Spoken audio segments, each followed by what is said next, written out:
going on, Logan?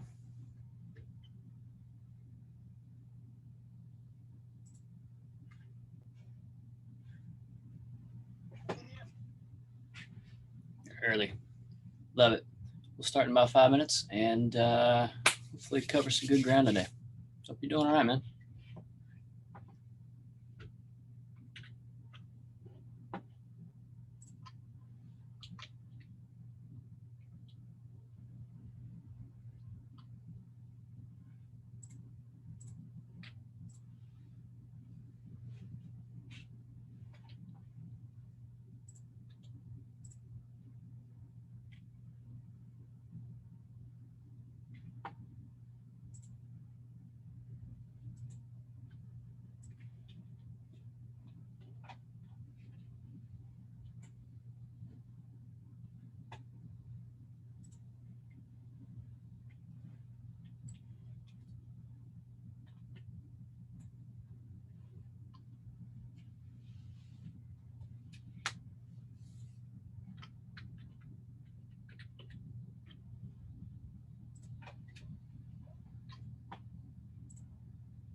Welcome, welcome. We'll get started in a couple of minutes.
Okay, let's go ahead and make sure everything is good to go. Awesome. All right, can everybody hear me okay? It is about that time. Give me a thumbs up or a thumbs down. Yes, thank you, Ben. All right, welcome back to another exciting frost-covered edition of Forestry Environmental Interpretation. I'm glad you're here. All right, so we had a fairly burly assignment for today, but our deadlines are a little bit flexible this semester, so you have some more time to finish this off if you just didn't feel like you were real sure about it. The assignment was to take a look at that first 3 minutes of that video we saw the other day on Monday with Shelton Johnson interpreting not just buffalo soldiers, but things like oaks in Yosemite Valley, and just only within that first 3 minutes, because to do the whole thing would take a really long time because he uses a ton of them. Look for any of the figurative language techniques that we've been talking about so far. We got our 9 or 10 page list, however long that is, each with a definition and an example, hopefully by this point. And you have ample, some would say even fertile opportunities to find figurative language techniques, even just in that first 3 minutes. So let's check in with that first, and then we're going to move right along back into talking through kind of the middle section of our 5-point outline and kind of using that as an organizing feature for much of the rest of the semester to just have lots of different options on how to interpret things, different tools in your bag, so to speak, that you can reach for when you're interpreting with people, or allowing them to, or enabling, helping them to interpret to themselves in a place using non-staffed interpretation like signs and booklets and so forth. So we'll talk about some more content techniques like skill demos and living history interpretation like we were talking about on Monday, and also some new ones like game design here today and in our next couple of class sessions. All this towards the goal that you will be able to take some of these topics that we've been wrestling with, any of the default topics that seem interesting to you, or any of the personal topics that you identified kind of when we were out walking by Campus Lake back in the warm, sunny days of January. That might be interesting to kind of help some of your classmates learn a little bit more about something that you enjoy quite a bit. Okay. But first, let's go back through some of the examples of figurative language techniques that you found in your first 3-minute assessment, that first pass through Shelton Johnson's interp of Buffalo Soldiers at Yosemite National Park. Okay, so we even in our discussion on Monday identified a few of those, how Ken Burns has added a framing narrative to the front and end of that whole video. The whole video is only 10.5 minutes long, but it starts with Shelton Johnson talking about Yosemite, talking about interpretation, and he does a couple of spots in the middle, so those are intercuts. And at the very end, he finishes not talking about stuff on that hike, but about interpretation and Yosemite in general, speaking to us, viewers of the video, not so much to folks on site. So one of the very first things we saw, more than hearing in that first 3 minutes, was a framing narrative. Okay, just to kind of get the ball rolling. What else did you guys and gals find so far? Just go ahead and call one out. Let us know what line it was and what that particular technique might have been. We'll help each other through this.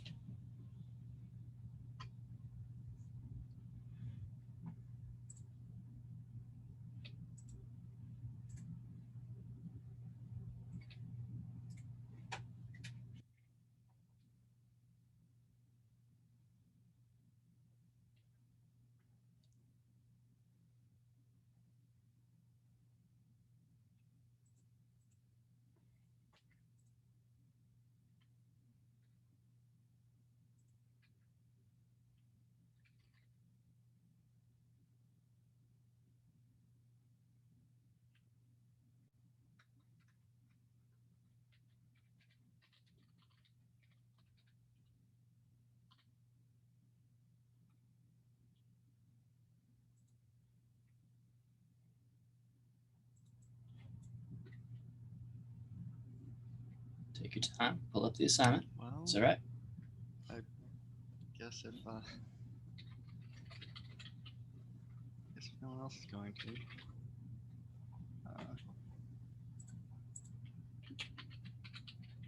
At the very beginning, we had both hypothetical situations and individuals. Go ahead and put the, let's see, aha. There was text in the chat box that I could not see. All right, let's start with those. Logan, we'll get to the forestry field, paramedic or EMT cert at the midpoint or at the end of class. So hang on to that. That's a good question. I want to spend some time on it. And let's see. Now, you wouldn't want to see a soldier cry. So that's self-targeted humor. All right. So Logan and everybody else did his self-targeted humor, his benign violation of our expectation of a tough post-Civil War era soldier. Did that safely violate our expectation of what our mental picture of a soldier is like at that time? So is it indeed humor? Which is an unfunny question, but I wanna... Yeah, if you're talking, I can't hear you. Maybe others can. Try it again. Anyone hear me? Anyone? Nope. There you are. All right, cool. Can you? Let me... I can't tell. Okay, there we go. So we have, this basic sense of humor, and it kind of checks the box, right? So it's a violation of our expectation of a tough soldier. It's a benign violation because he's not aiming that joke. He's not making any of his participants the butt of that joke, metaphorically speaking. And it works. Like, he sort of loosens up the crowd a little bit. People understand, as a function of him joking with them, that this isn't going to be a stiff, formal, I talk, you listen kind of a presentation or lecture. It's going to be a lot more interactive and customized on the fly as we are going. So hopefully you guys saw sort of the outcome of that, as well as recognizing the specific technique. And so a smart or savvy interpreter will use humor, especially where the appropriate power dynamic between speaker and participants. Notice I'm not saying audience members, they're participants. You set that partially, or at least one of the ways that you can set that power dynamic is through humor, okay?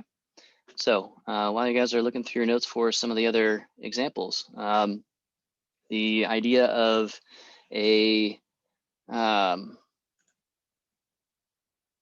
more didactic power dynamic would be one where Shelton Johnson says, all right, everybody, we got a big guided hike today. We got a lot to get through. So I really appreciate it if everybody kind of keeps up. It's not going to work well if I have to kind of shout over the people in the front to the back. And please hold questions until the end. That's what's called a didactic structure, where it's one to many, and it's kind of a unidirectional from the speaker to everybody else. And everybody else is there, but kind of passive. More of a Socratic style might be one where Shelton Johnson is asking folks questions and then genuinely waiting for an answer, not asking a question and then giving people the answer to sort of get past that first 15 seconds of awkward silence. Everybody hates that so much. It's a powerful negotiation technique, but for interpretation, we don't want to exercise power over people. We want to sort of cultivate a shared sense of power with them, or a shared power dynamic. So we've got didactic on one end, where it's kind of authoritarian, top-down. We've got a Socratic power dynamic, where it's meaningful questions back and forth, more conversational, more interactive. And then at the opposite end of didactic, we have outside of interpretation, you might be familiar with terms like grassroots or organic interaction or user-generated interaction for online conversations. And so in that sense, the interpreter is less of a like a teacher and leader and more of a facilitator. So we'll see some examples of that. that approach and that style is effectively kind of the only one you want to use sometimes for interpretation of difficult or controversial topics, especially when any of the subjects, people wrapped up in your topic for interpretation, are still alive. They might be among your participants that day. You don't want to make a nasty mistake of setting up a power dynamic where you're telling those people how they felt in a certain difficult experience or something like that. Obviously, that sounds silly even just saying it. So in that case, it's appropriate to shift away from a didactic, even beyond a Socratic style, to more of an grassroots participation kind of thing. So you might arrange people in more of a circular format in that case, instead of a more didactic kind of lecture style where you have a professor at the front of the class and everybody else arrayed out in front of them, and the information flows one way, and then everybody goes home after taking notes and they work on assignments and stuff like that. That's not particularly exciting for interpretation, so we don't use it very much. Okay, so with that sort of long explainer on sort of how humor helps to set the power dynamic, and we'll come back to power dynamics. What are some of the other things that you found with the first 3 minutes of Shelton Johnson's video?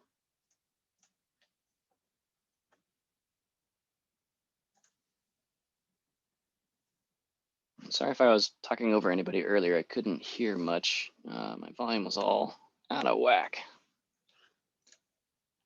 But what other figurative language techniques did you spot within that first 3 minutes? There are a ton of them. I was thinking about the fact that there was like biographical anecdotes when he's talking about not knowing if it's going to be a good duty or a bad duty. Like he's talking about something like he experienced it. Yeah. So sort of a self-contained story within the story, not so much the interior narrative or framing narrative, but it's just a quick tableau. Storytellers would call this less of an explanation type of storytelling and more of a gesture type of storytelling.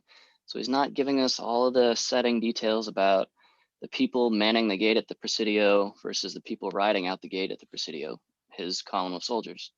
We don't learn about the weather. We don't learn about the specifics of the commander who was present at the time and the logistics of getting a bunch of Buffalo soldiers from the Presidio on one side of California to Yosemite Valley on the other side before the Eisenhower interstate system. It's just, hey, we were riding out, and immediately you get that almost like haiku-like sense of, okay, so I'm on a horse, I'm riding out an open gate. There are people on the stockade or palisade, sort of around the gate, guarding the gate physically, and we're just talking with each other.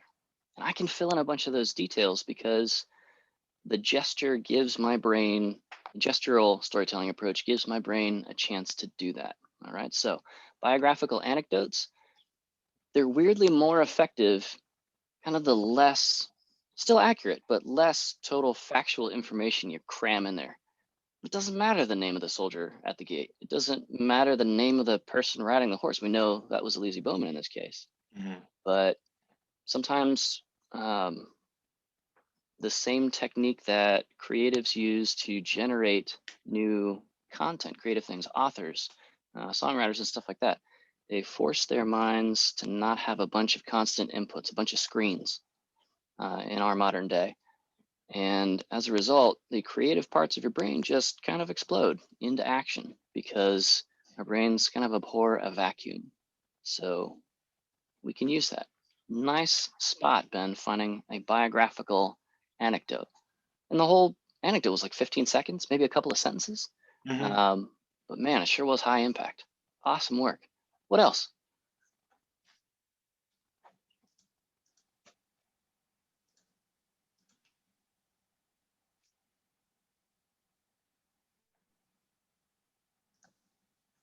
What about the opening line of, now Yosemite? It's completely different.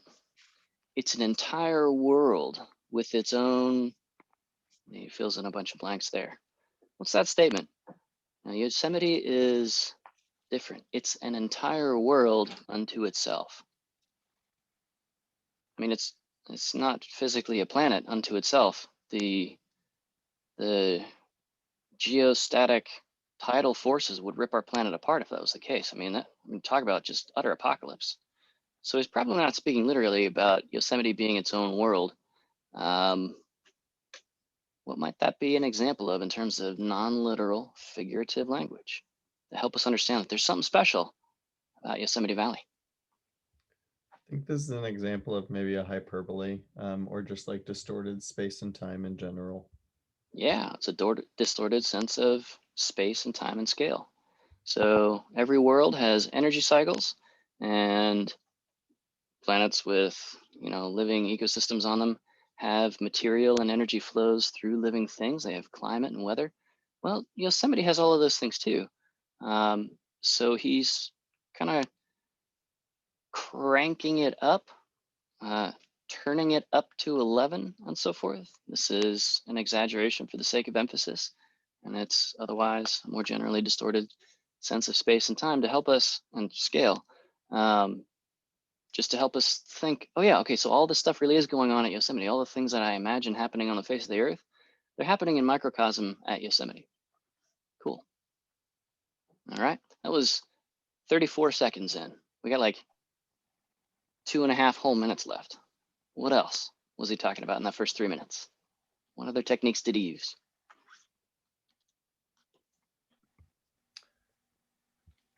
Go ahead.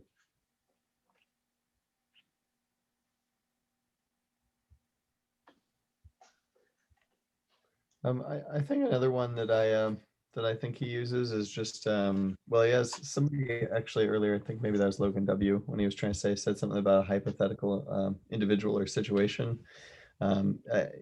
Sheldon says that he's not even sure if this this person he's trying to be wasn't a real person. He's just like creating the embodiment of someone, trying to represent someone who would have been part of that system. And then I think past that also his entire hike itself is kind of a framing narrative, where like it's a story within a story. Like he's going on the hike, which is its own experience, and he's telling about the places around him. But then through that, he kind of puts it in this story of the past, per se. Absolutely. All right, so that's a twofer. Hypothetical person and framing narratives to kind of organize each of those hypotheticals into a hike. So we're starting the hike, we dive down into the hypothetical of riding out of the Presidio. And then we come up out of that, we're back on our hike. And we dive down into Lizzie Bowman arriving at Yosemite and that whole set of impressions and experiences. And then we surface back up into our hike and we talk about a tree we're standing by. And then we dive down talking about the not hypothetical, but biographical and historical anecdotes of there were multiple Native American cultures associated with Yosemite Valley at different periods and even different times of year, using it as a very sacred place and talking about how, so, hey, you're standing under the shade of a tree, but you're really standing under the looming branches of cultures around you. You just may not be able to see them because they're not present with you at the same time, even though this is the same place. Okay, so if any of this stuff sounds like wibbity wobbity English major kind of stuff, it's just different ways to set up and order and organize kind of the storytelling aspects of Interp. Okay, so hopefully you saw kind of not the contrast, but the interplay of species ID and tree identification, and non-timber forest products, things like the acorns that the Native Americans were eating, the mast-producing tree species that those cultures relied on at that point, and some still do. And you're gonna maybe, for those of you in the forestry department, thinking back to tree ID and how much fun that class was the whole time through and how easy it was the whole way. You can see how Shelton that's sarcasm. That's the kind of humor we don't want to use, right? You can see how Shelton takes something like tree ID for just a particular, I think it was a California black oak maybe, and takes the sting out of him asking the audience, somebody tell me what kind of tree this is, and then expecting somebody to have a technically proficient answer. we don't ever want to spike people like that, metaphorically speaking. We want to invite them into discovering what this tree species is and what it means to people. So it's about more than the typical number of board feet produced by that particular species in that particular climate regime. It's what are the values we attach to this tree species? And what are the values we attach to this tree species in terms of existing and subsisting here? So feeding ourselves as Native Americans living in Yosemite Valley at different periods. And how do we value this tree in terms of it's also an entry port for us to understand and start to think about and get to know maybe a little bit more about some of these other cultures that most of us are not coming from having a strong background in. Okay, so again, Interp is all about starting with technically proficient, correct, expert level facts and information and the training you get based on your profession and your degree and your passions along those lines.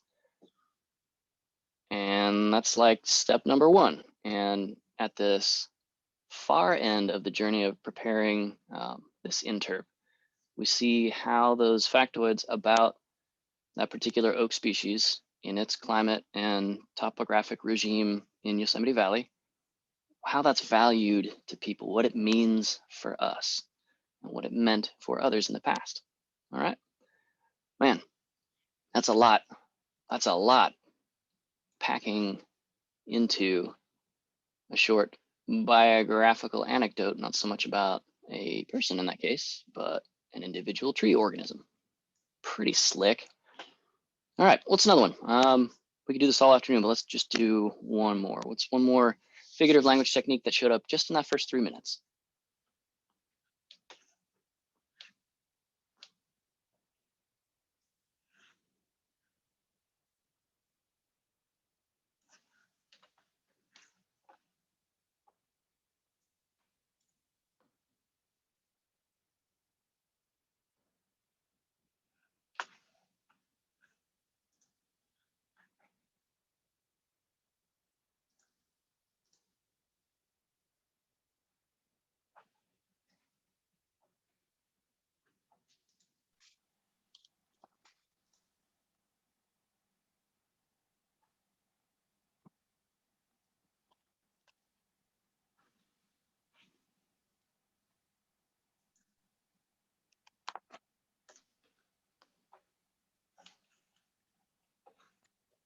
Did you guys mention when they were talking about like the ancient Earth, or when he was talking about ancient Earth?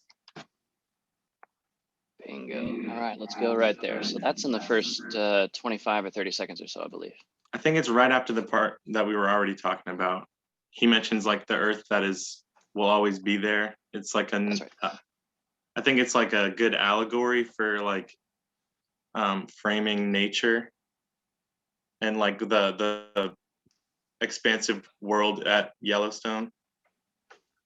Okay, so let's talk about allegory for a second. That sounds maybe a little bit less familiar for some of us, coming from a more of a forestry background than any of the humanities. So an allegory, again, is an easy to understand surface story that suggests or invites you to think about what's the real story that's not being said explicitly. Using an allegory, you can talk about something that is complex or difficult or controversial or maybe even kind of unpopular,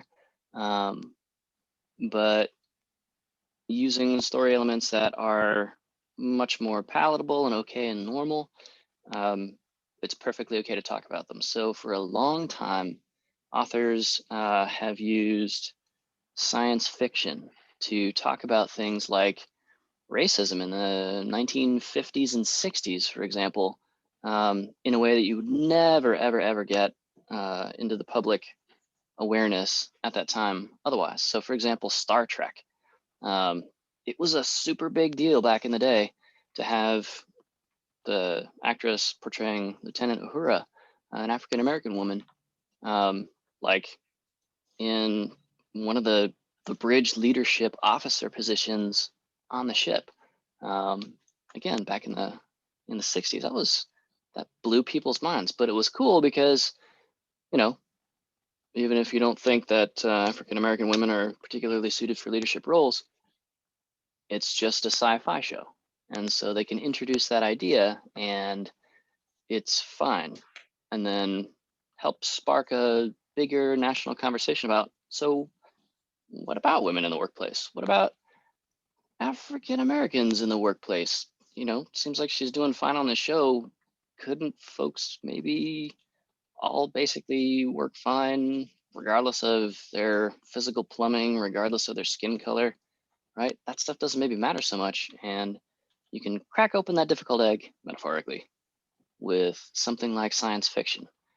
Science fiction being an allegory for some kind of modern day dynamic or issue or question that that gets sort of fast forwarded, 50 years, 10 centuries, whatever the time skip is in that sci-fi movie or show, and ask, okay, so what if we answered this question this way? What would life be like in the 24th century in Star Trek or whatever?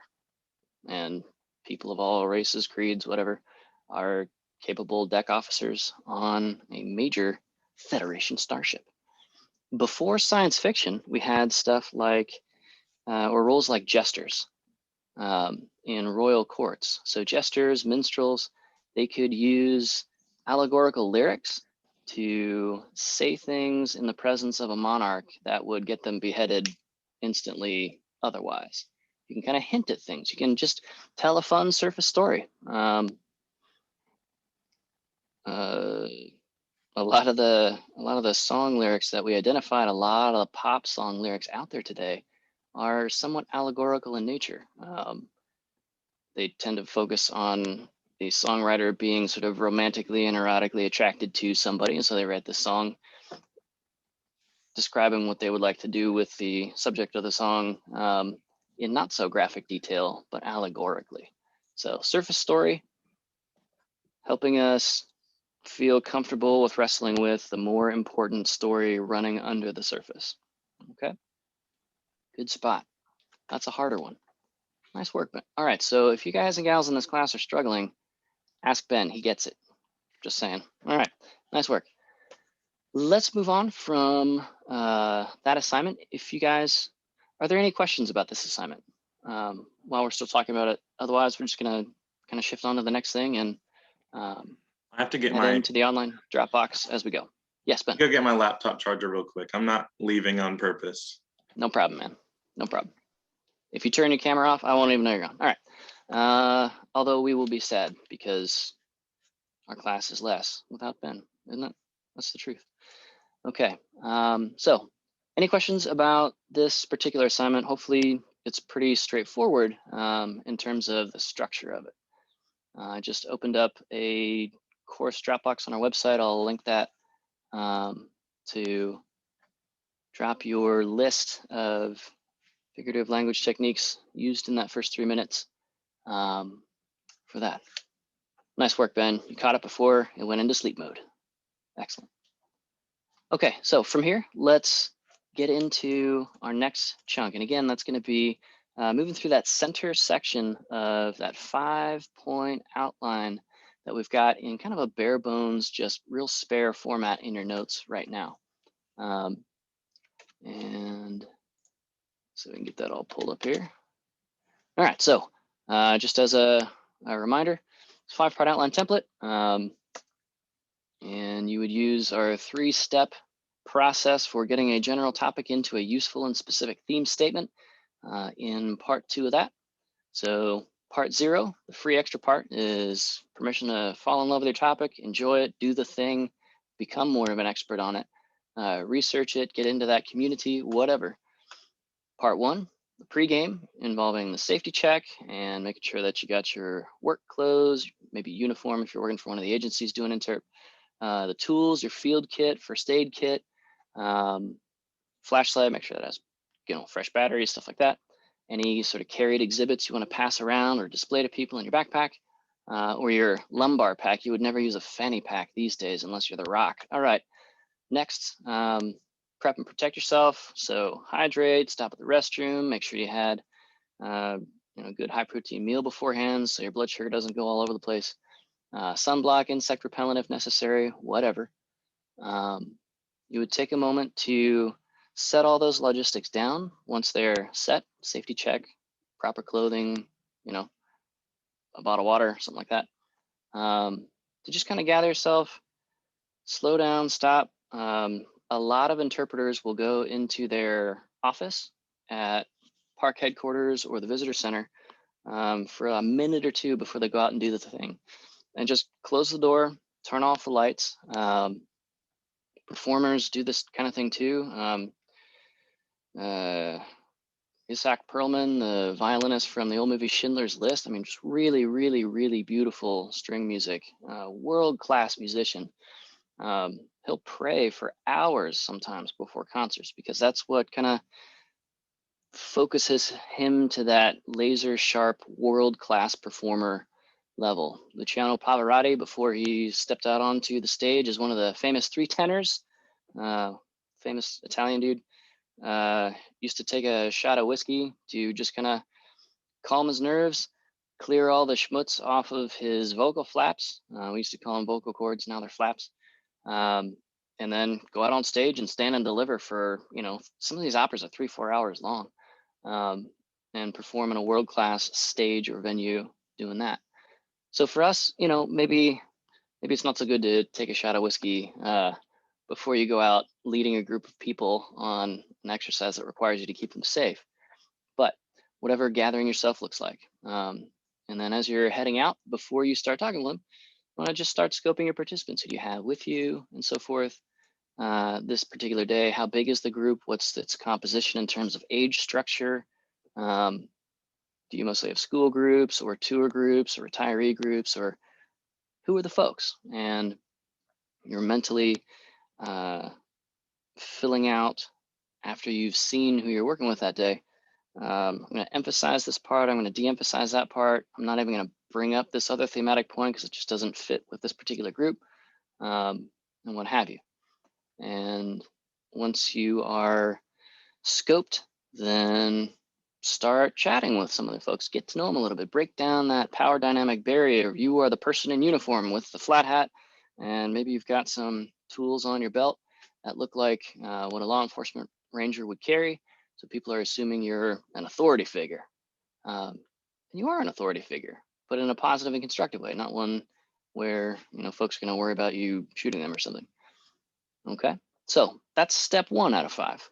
That's our first chunk, the pregame show.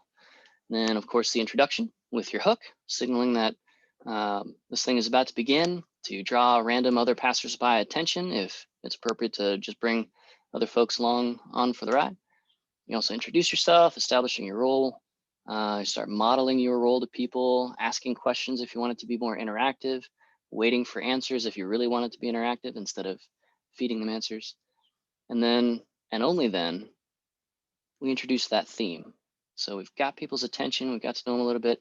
They know how much is a kind of an appropriate interaction with you in those first kind of 30 seconds or so. And then you get to introduce them to this really kind of exciting thing, the theme of what you're talking about. And if you're genuinely passionate about the subject, this is a cool moment. Like, you get to open the door, metaphorically, to folks checking this thing out. And then once you got that, wrestling with any expectations that folks might need, like, hey, so we're going to be talking about X, Y, and Z today. And just like Shelton Johnson did with the hike, as a result of that, we want to go for a hike in that example, because that's a good way to get to know Buffalo Soldiers and this beautiful place, Yosemite Valley. Here's what that means for us practically. So we would talk about the hike difficulty level. What's the time required? How long is it going to be until people hit their next bathroom stop? That's a huge detail. And the very, very brief plan for medical emergencies. So somebody knows what to do if they need to speak up. You know how to do that in an appropriate way to catch your attention. All right, so basically just establishing expectations, and then you've got all sort of the introductory stuff set. You've got the expectations set, the understanding of the theme is set. It's time to transition out of the introduction into the actual content. And the first thing, the first stop on your hike is going to be your first thematic point, point number 1. that gives, again, some new perspective on your theme. So today, we're gonna pretty much spend our whole time camping in this area, your thematic points in your third area, the content of your interpretation. Okay, so these are the pages with stuff on them inside the Junior Ranger booklet. This is each stop along your hike. This is each kind of subtopic area that you're talking about when everybody's sitting with you around a big campfire at the amphitheater by the campground at the park. All right, so these thematic points can be like we were talking about on Monday. We talked a little bit about skills demonstrations and station interpretation.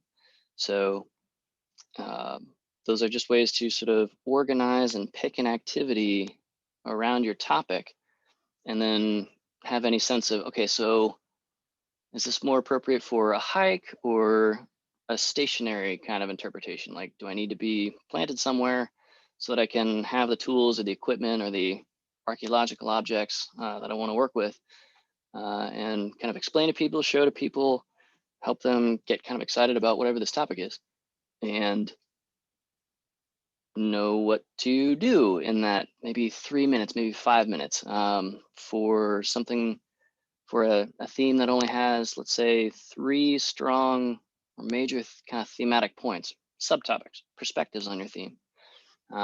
Maybe you've got kind of like 20 minutes at each spot for those. 3 of those would be about an hour-long hike or campfire talk, which is normal enough. So now you know, okay, I've got 3 thematic points. My overall time is about an hour. So I'm gonna have a couple of minutes at the beginning for the intro, a couple of minutes at the end for the conclusion. I've really got about 15 to 20 minutes for each of my 3 kind of things we really wanna get into together. That's kind of the calculus going on in your head as you are scoping your audience, not audience, participants, and adjusting things on the fly. So the reason we are doing this all in outline format today is so that you can be very flexible and fast and not have to worry about memorizing 20 minutes worth of script, 20 minutes worth of canned dialogue or whatever on a staffed hike or campfire talk or cave tour or whatever the activity is. If you are looking at the audience and you got a super cool game that helps folks understand and get excited about your topic, and it's a really good game for elementary school kids, it's no big deal if you have a group of folks with, pretty much gray hair and wrinkly skin, and maybe that game is the not right fit for them. You just sort of skip the game thematic point in your mental outline that you've prepared and move right on to the next one that might be a much better fit for an older audience, okay? And this is super important. We are doing the outline format to take the pressure off of you this semester and professionally for the rest of your life. You don't have to memorize a bunch of stuff, okay? That's really not the point. I'm never gonna ask you to write out a script. And I'm especially never gonna ask you to write out a script, memorize it, and then perform it in front of your professor and your classmates later on in the semester when the weather's nicer and all that stuff. That's super intimidating for a lot of people. And we're just not gonna do that. So instead, professional interpreters use an outline format. Let me show you. Let's see, if you flip over to the course website, mycourses.siu.edu, in the content section, we have an example 5-part outline. So let me copy the link for that and we'll paste that in Zoom. This may or may not take you straight to it if you're not logged into D2L already. But I'll also screen share an updated version of this so that you can sort of follow on from my screen, or you can look at this document. They're going to be approximately the same thing. We'll be editing it as we go and just kind of lining out a bunch of cool options that you have and making explicit some implicit assumptions about those. Okay, so click the link in chat, or Keep an eye on your screen here. I don't know how well Zoom streams text. If you're on a small screen like your cell phone, it's maybe a little bit hard to read, but I'll zoom in as much as possible so it's minimally annoying. I know this is not the best approach. All right, so it is, let's see, this file here. Hopefully everybody can see that. It's just a Word document, and it's got an example of a 5-point outline. And I threw in today just a little reminder, general topic to specific topic to theme statement. You just fill it in like a worksheet. And then literally checklist stuff for the pregame. Let me zoom in a little bit more. Everybody see this okay? Hopefully, maybe a little bit. All right, cool. Never quite know how the cropping is going. All right. So we've gotten through the introduction, the hook, the theme. Each thematic point is exactly as we lined it out on Monday. So we have a transition into, and I have something, a blank pair of parentheses here. You could use an analogy or a bit of humor or a framing narrative to, jump into the sub narrative, the embedded story inside just this thematic point, and then pop back up out to your framing narrative at the end. Okay, so transition into the thematic point, do the content, and we have a bunch of different content techniques. Again, like an embedded mini game, a question answer session, more of a lecture where you just kind of talk people through it if that's appropriate, more of a show and tell if it's a skills demonstration is another content technique, and so forth. Okay, so whatever that content is, you would do that thing. While you are taking folks through the content, you would use any of our figurative language techniques. So we'll leave a blank pair of parentheses for that to keep an eye on and actively ping for what's everybody's focus level and energy level. Are they super into this? They're laser focused. They're hanging on every word is a common aphorism for high focus, high energy level. Or are people kind of lean back, low eye contact, low energy, kind of fidgeting? Maybe they're physically uncomfortable or need to get to a restroom. That can be a tell for that, and so forth. So while you're demonstrating the skill, while we are playing this game, you're modifying the game. You are modifying the skills demonstration, whatever the activity is to present the content and interact with people using the content. You're constantly retaking the pulse, the temperature level of your participants' focus, energy level, their engagement, and then using, whatever figurative language techniques or aspects of the game or whatever help to bring it to what might be a more beneficial energy level or engagement level. For example, let's say you are playing a game at your first stop on a hike, or you're playing a verbal, like a word game around this big campfire at the amphitheater by the big campground in your park, or you are demonstrating a skill at a historic village like the home place, the 1850s living farm at Land Between the Lakes, where they do environmental and historic in particular interpretation all day long, while they're just straight up farming and stuff like that. If you see folks are active and excited and engaged, you can imagine where there might be, let's say, a couple of folks in the group might be a little too excited or energetic to the point that it's kind of distracting to your other participants or even off-putting. Like if they're talking while you're talking, or talking even worse while somebody else is talking, and you're trying to spotlight your participants and get the focus off of you and onto them and them interacting with the content,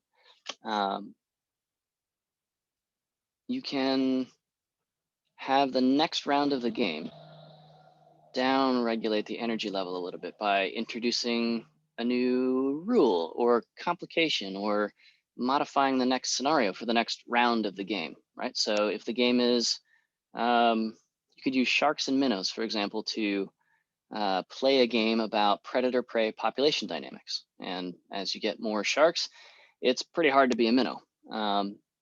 There are a bazillion different little tweaks you can make to the rules of any particular round to crank up the energy level or down regulate the energy level, not being a downer, not being a wet blanket, metaphorically, but using that to help everybody get to a place of focus. And, it's kind of, it sounds so cheesy, but it's kind of joyful to learn something new about something you're getting excited about. Like, that's fun.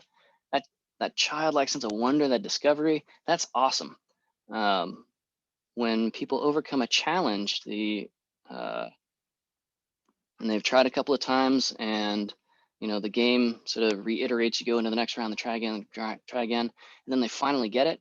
You get that everybody up out of their seats in the stand response called Fiero. So you can use a game and you can tailor the game on the fly as the game is unfolding to do this, okay? And so a good interpreter is not just really good at the content, but you're also really good at just kind of helping people get to the content, wrap their metaphorical arms around the content by changing things up, by fine tuning the whole thing on the fly as you go. Around a campfire, it might be as formal as a game that you guys are all playing together. It could be informal as somebody who looks like they're not really, not really tuned in.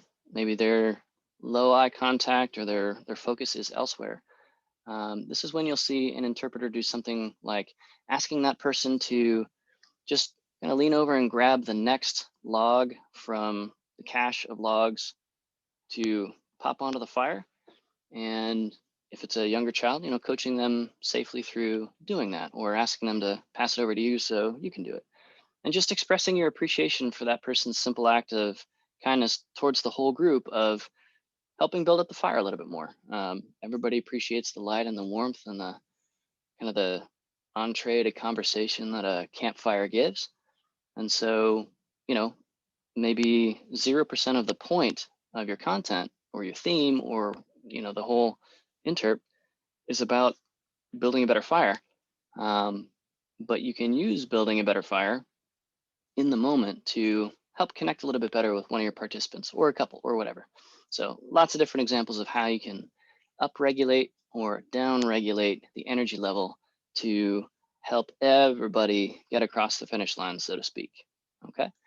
And then, that game, that skills demo, that spot that you're talking about, that particular archaeological artifact that you're passing around, at some point, everybody's seen it and felt the heft of it, or watched you or themselves been able to try the skills demo. And then it's time to transition out of that thematic point. So you would use most commonly a figurative language technique instead of just a literal schedule talk. Okay, well, our time is up for this spot, so we need to stop what we're doing and move on to the next thing. No, it feels like you're being herded when somebody talks with you like that.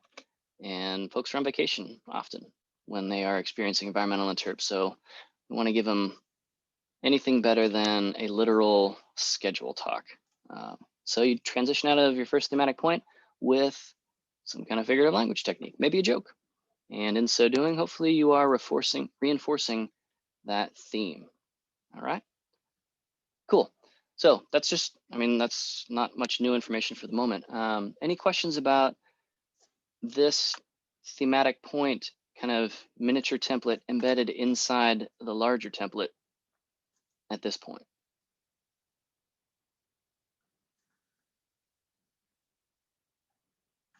Hopefully you can see that there are at least 3 spots, and typically many more than that, where non-literal or figurative language is going to be a useful tool for you, even just within a single thematic point.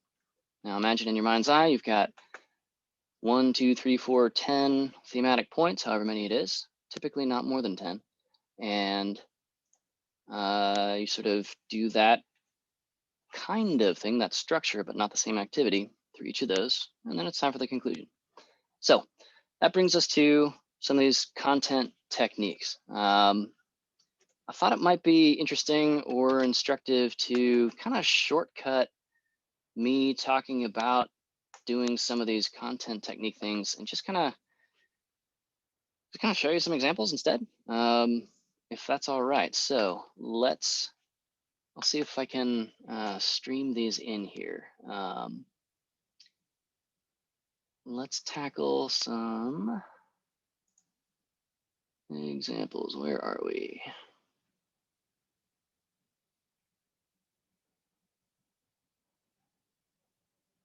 Just a moment. So we'll do the first one of these, and then we'll pause for a couple of minutes so folks can use the restroom, charge up your laptops, etc. Let's see.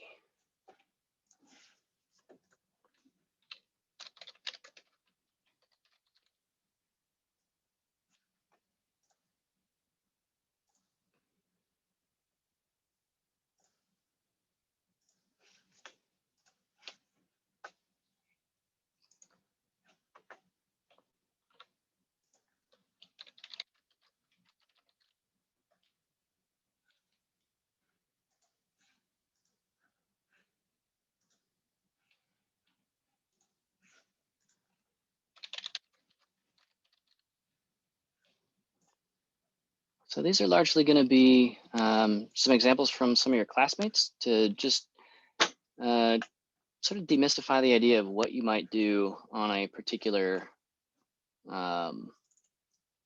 stop along the way. So for example, one year we had a student named Alex who was pretty into origami, and she used origami as an excuse to talk about some less familiar cultures to most of us that do things like fine paper crafts and stuff like that. And she even tied it into forestry, talking about how the physical and chemical structure of origami paper is meaningfully different than like notebook paper, maybe that you're taking notes on today if you're not doing it all digitally. And it just ended up being a pretty darn cool thing because we got to see, okay, so some cultures do some things like origami, and this is what that looks like. And I don't know how to do anything in origami, but oh, Alex is showing me how to do it. She's walking us through step by step. And as we're doing that, as we're sort of fumbling with our fingers, trying to make, you know, cranes or swans out of squares of paper, she's teaching us about like the chemical structure of cellulosic paper. Amazing, amazing. And it all just flowed super well together. Let's see if I can get these videos streamed across here.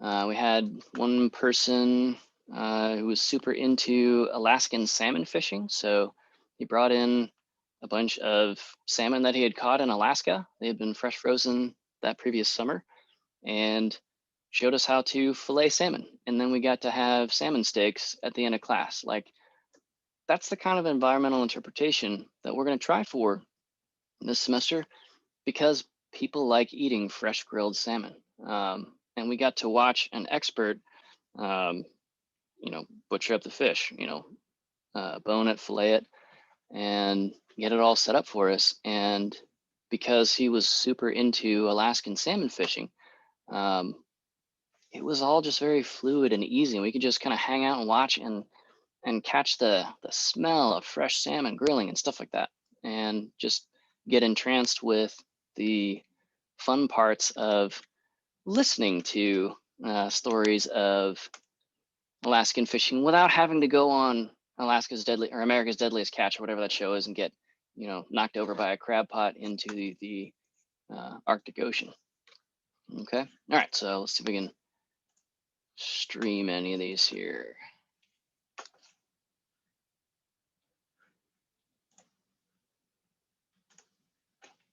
All right, there we go. So this is just in 187 across the hall. You probably recognize the room.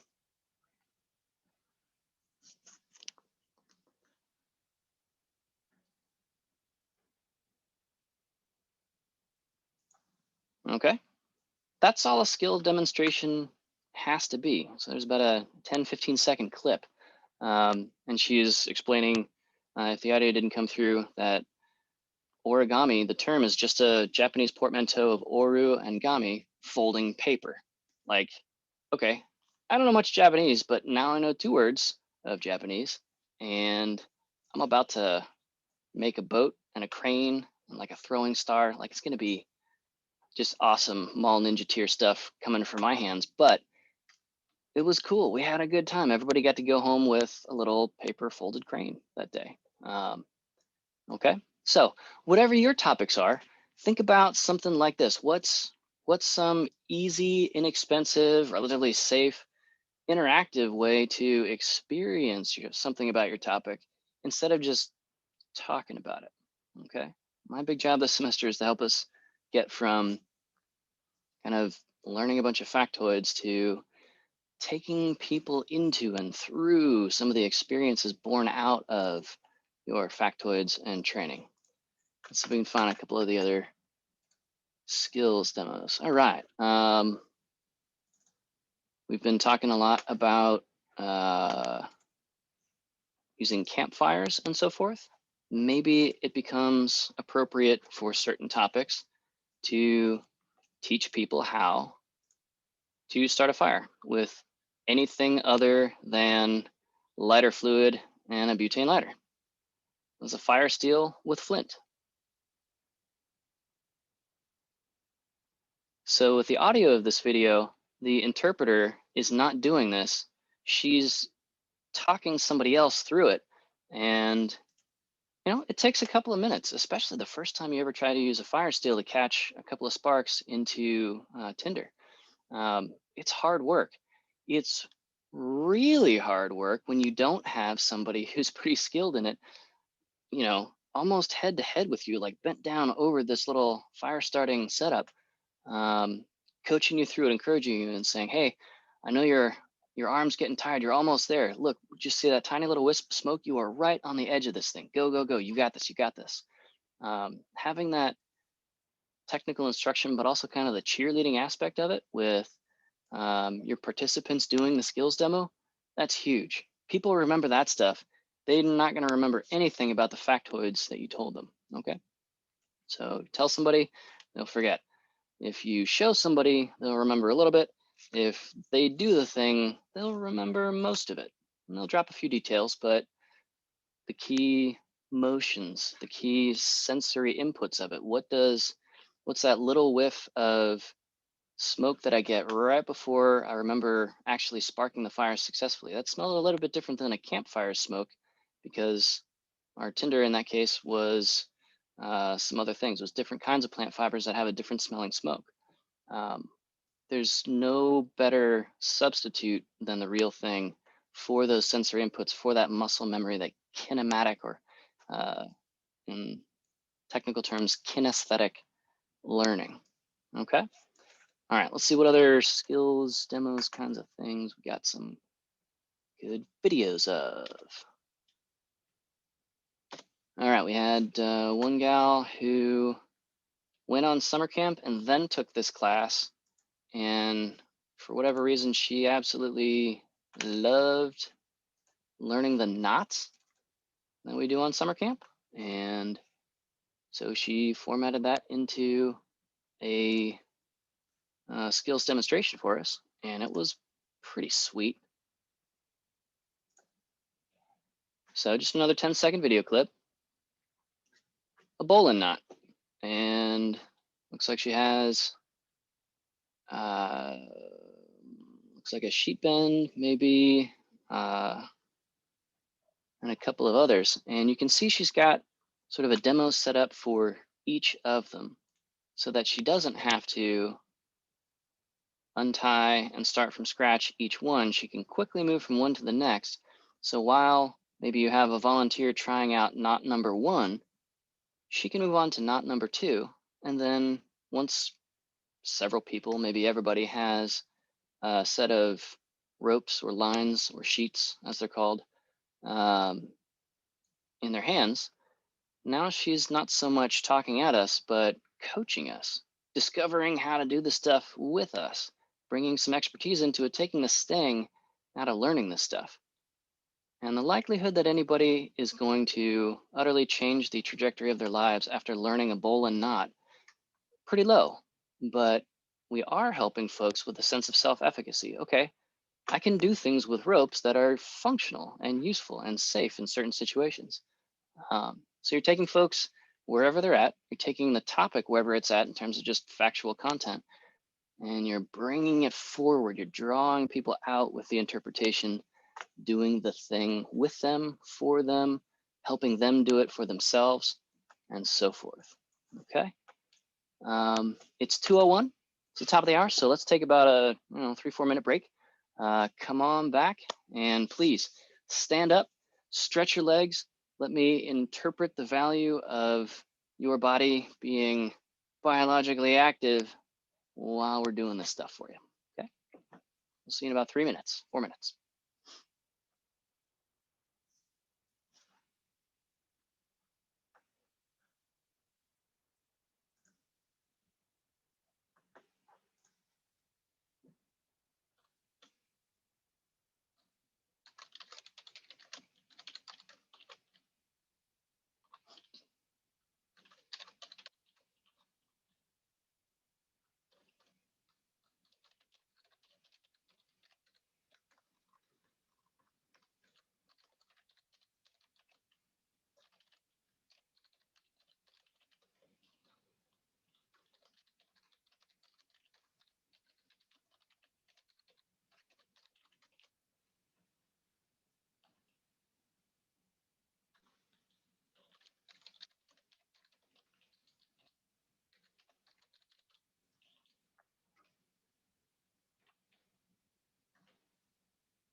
All right, we're still in the middle of our break, so if you're off in the bathroom and hearing this through your speakers, keep on keeping on. Push hard, but don't tear an O-ring. And I'll go ahead and put a couple other skills demo videos from past classes. I've got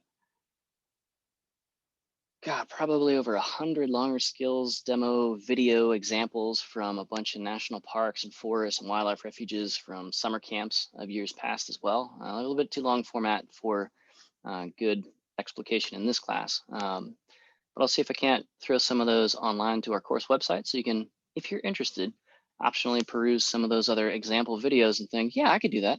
I could show somebody how to tie a fly fishing lure. I could show somebody how to tie a survival bracelet out of 550 paracord, throw a compass on there. I could show folks how to securely loop into their rock climbing harness and so forth, using a double figure 8 and a stop knot, et cetera, et cetera. There are a million different skills that you could kind of help people come alive into by showing them how, helping them do where that's safe and appropriate. Okay. All right, so a couple other videos.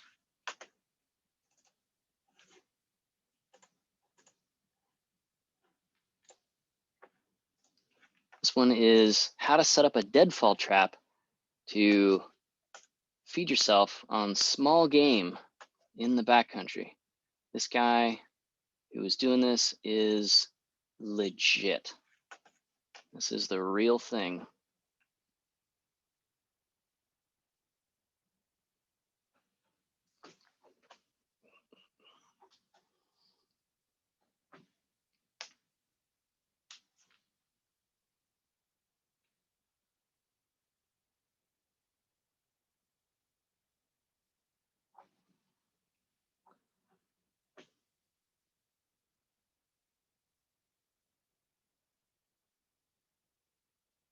They're being very careful on a slick, was that slate or granite surface over there in 187 to set up this deadfall trap, and eventually they get it. And it just takes the lightest little puff of a push, even a strong breeze will do it in that particular setup. So anything as small as like a rat or as large as a ground squirrel, something like that. If imagine instead of a wooden plank, they had a big heavy rock. Deadfall trap works. It works, has worked for thousands and thousands and thousands of years. And whether or not you're going to be feeding yourself on small game in the next month, maybe it's interesting to learn this and again acquire that self-efficacy of, okay, so just in case I ever needed to do this, I could totally do it. A deadfall trap is not rocket surgery. It's just 3 sticks and something heavy enough to kill the quarry, or at least restrain it until you can brain it.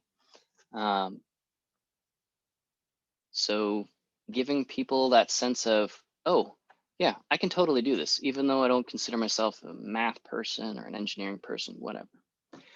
All right, so that was our intermezzo skills demo video. Hopefully everybody's back by now. Let's see.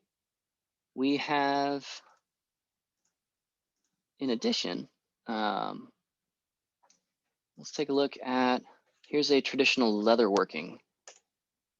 So these are buckskin hides that the fellow in green hunted himself and then cured using natural products, so brain tanning.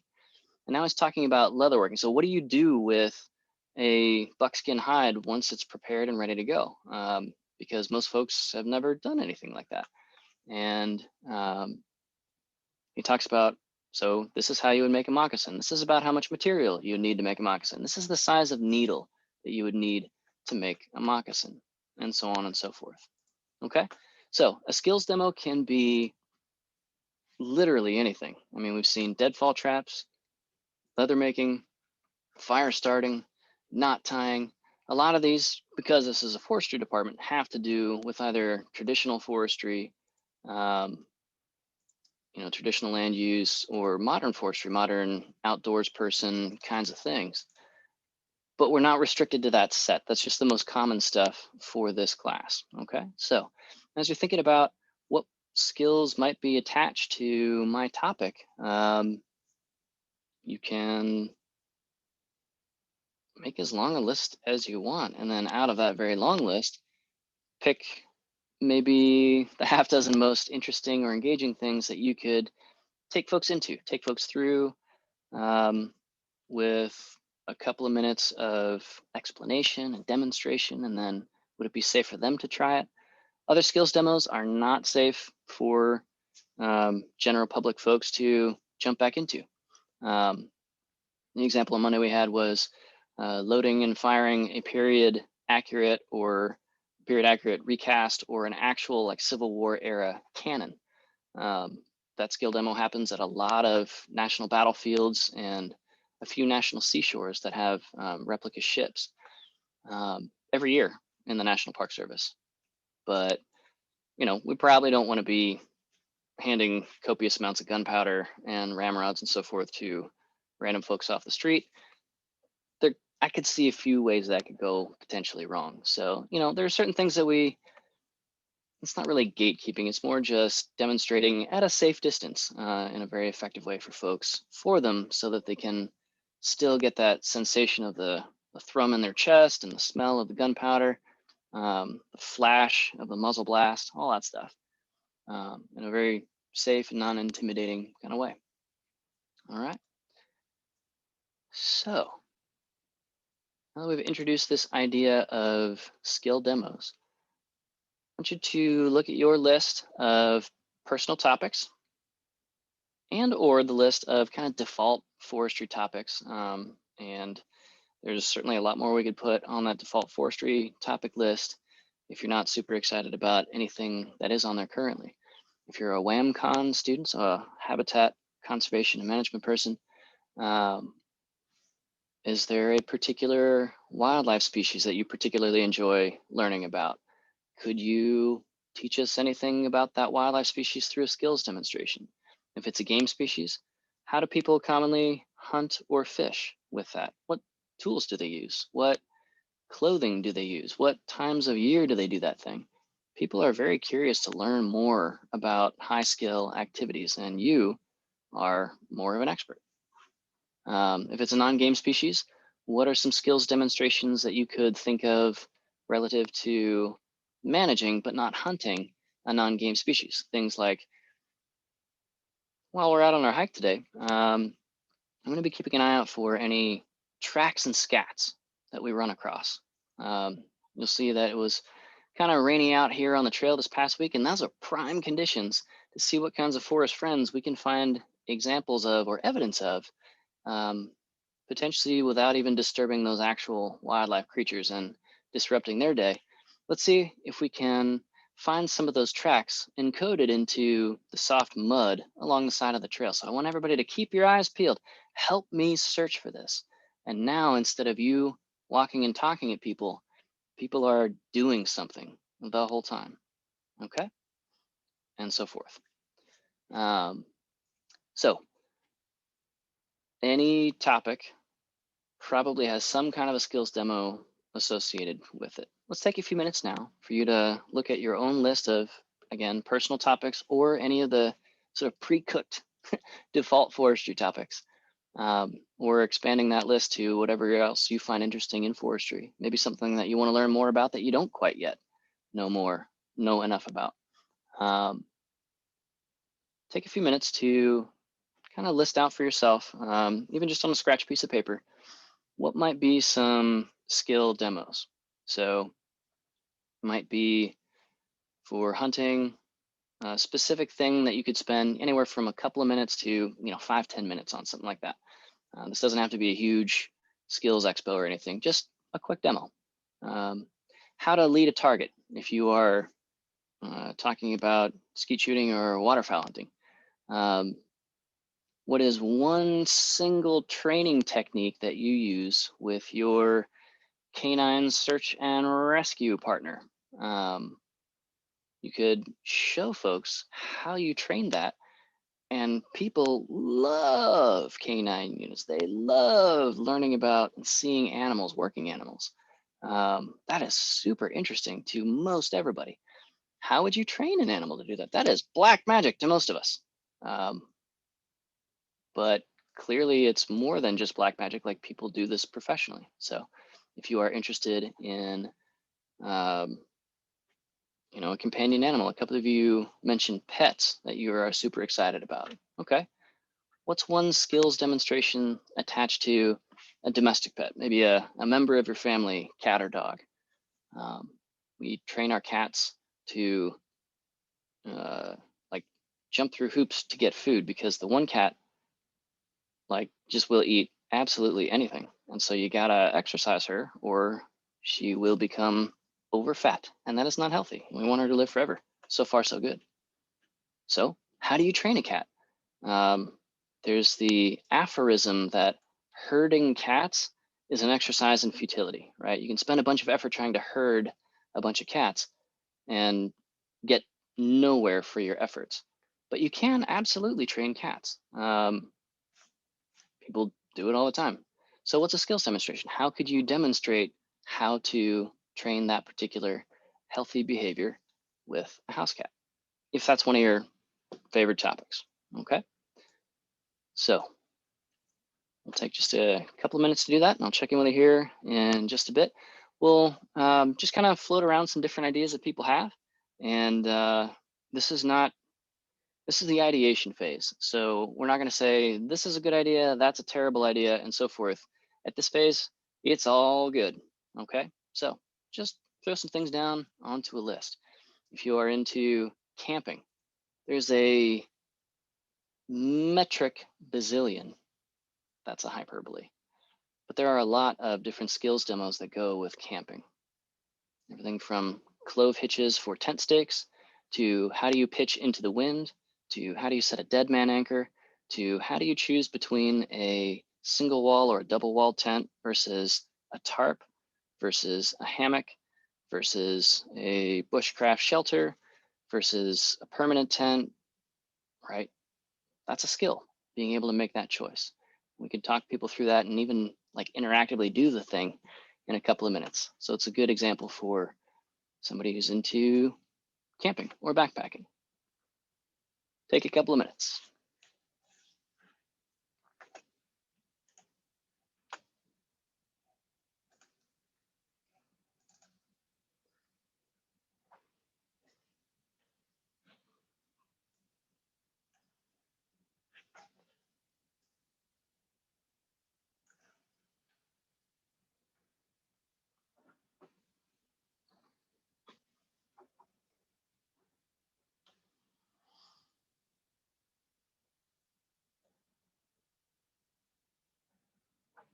If you are into overlanding or map and compass orienteering type exercises, how do you arrange a map so that the north arrow is physically pointing in the correct direction as you are looking at the map planimetrically using a compass?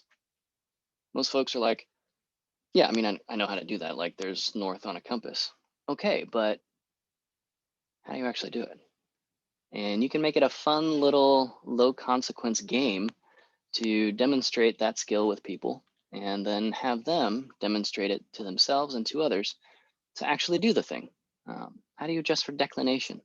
How do you correct for that magnetic drift of the northern magnetic pole, I guess the southern magnetic pole too, slowly shifting across Greenland as we go, year by year? How do you set a heading and make sure you're still on it later on? How do you select the correct topo quad? Different skill. Takes a couple of minutes. You could make it interactive. You could gamify it. All right. So if you've got a couple, see if you can get a couple of more. Ideally, we'd have like a half dozen or so, maybe 5, 6, 7 different skills demos under any given general topic or more specific theme under that topic, kind of in your mental list, so that on a rainy day while you're out leading a hike, maybe one skills demo works really well on rainy days, and a different skills demo just completely is a terrible idea on sort of cloudy or rainier days. Something that involves shadows, for example, or determining north by the passage of time and shadows moving across fixed points. So as an interpreter at the professional level, you'd have kind of all 6 of these skills demos in mind for whatever your topic is. And then just based on the day and the particular set of participants involved, like the crowd, you kind of choose on the fly according to your best understanding of what might be most engaging with those folks. And then of course, you can give yourself, if you want to, as the interpreter, the flexibility to swap out thematic point 6 later on, because that's just a bunch of talking, with another skills demo that somebody expressed they wanted to try out, but you want to hold that separate from the original skill demo that you're doing at thematic point 1, 5 points before that. So it's all very, very flexible. You can tune it on the fly. So for those of you who are closed-ended and structure people, the closed-endedness, the structure comes at this stage, making the list of things that you can choose from. For you open-ended people, that happens while you're actually out leading the hike or facilitating the campfire talk or doing station interp as people are sort of wandering by. You can choose what to do next based on what is interesting and engaging to you, which is nice. You're not just a worker bee drone robot. You are a living interactive expert on the topic, and you get to choose your way through.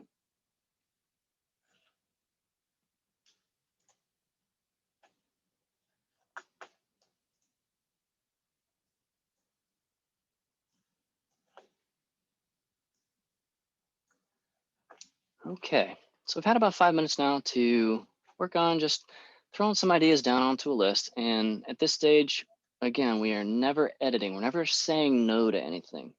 This is the kind of thing where you want to get as long of a list as you can, and you'll think of something after class, toss it on when you think of it. On Monday, when we come back to it, 2 of those ideas are you're just never going to be excited about those 2. Scratch them off the list. No big deal. You got what, 4, 5, 6 others to choose from still that are better, and now better selected and curated ideas that you can lean into instead of leaving behind. Okay. Cool. So let's talk about some of your ideas. All right, I've given you a bunch of examples and some ideas for which we don't have videos at the moment, but maybe we'll have them later this semester as you and I do them. What kinds of skills demos are you guys and gals thinking of this semester? What sounds like fun to you?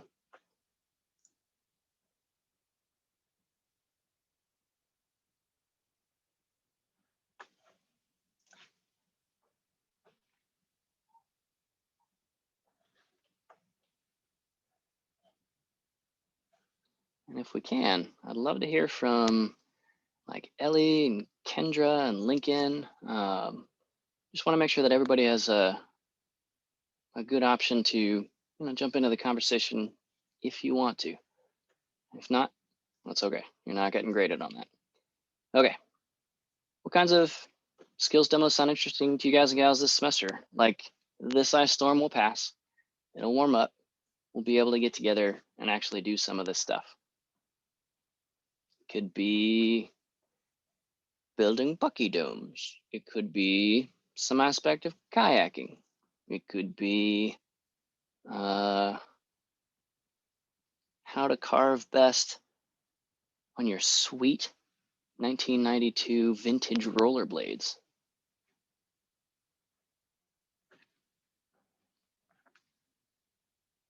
Or it could be stuff like how to directionally fell a tree, how to do overhand chop, one person, or Jack and Jill buck saw, whatever. That's all skills demo stuff too. Anybody? What you got?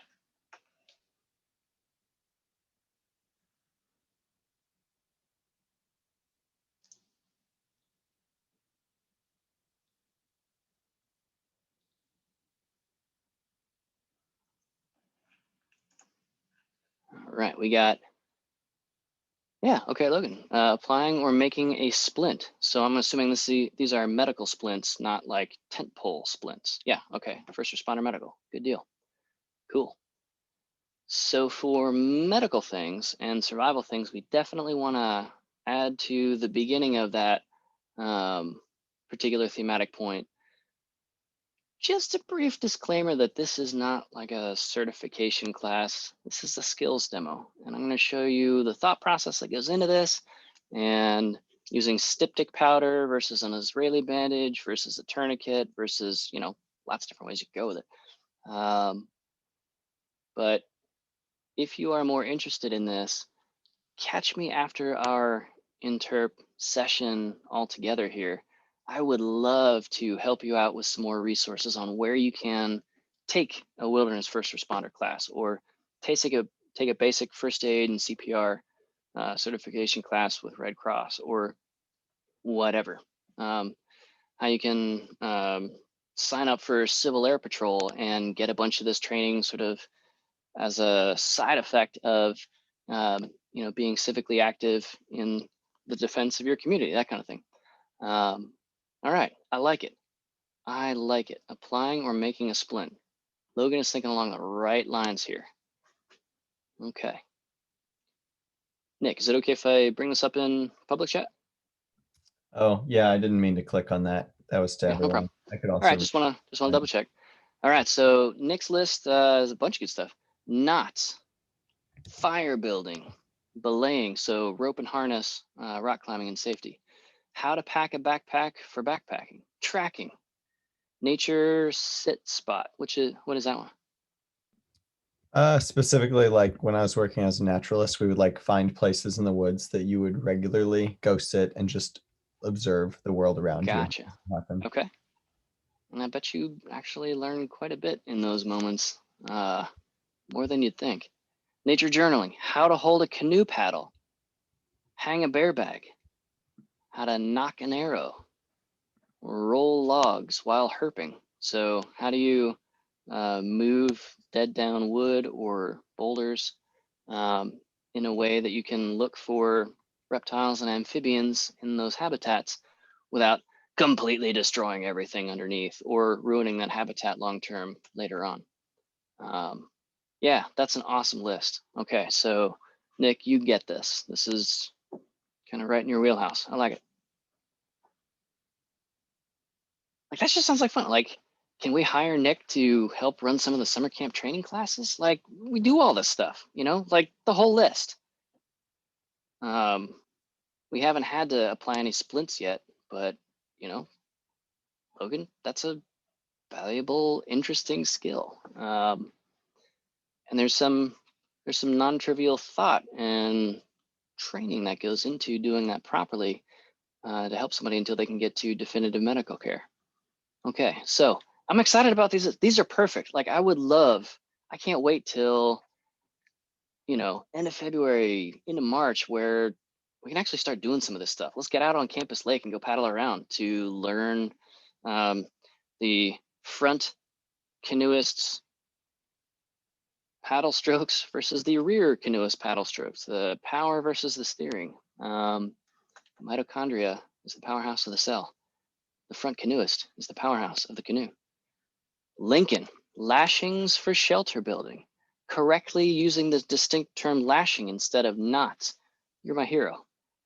For knots. It's not that you're not my hero, you're my not hero. Right. Cool. This is a good list. So this is also an okay moment if, you know, a couple of folks have been kind of wrestling with park. I don't even know what topic I want to do, honestly. Like I'm still coming up a little bit dry. If that's the case, then this follow-on step to selecting a couple of topics is going to be, you know, a little bit trickier without one or a couple of solid topics.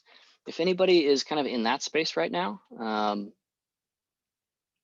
let's kind of gather around you and help you out and just chat with you about what topics and then what skills demos can flow intuitively from that. We got some awesome examples here.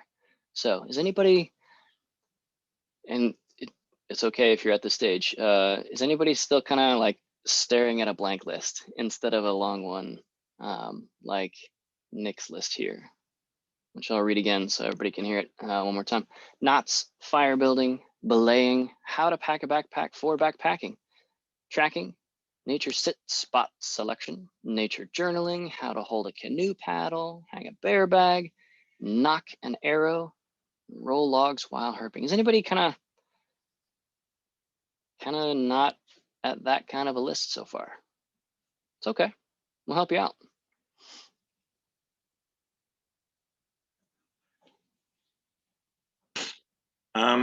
I've only really come up with one idea, but I think it's a good one. I want to do like a historical interp about like the CCC in Southern Illinois.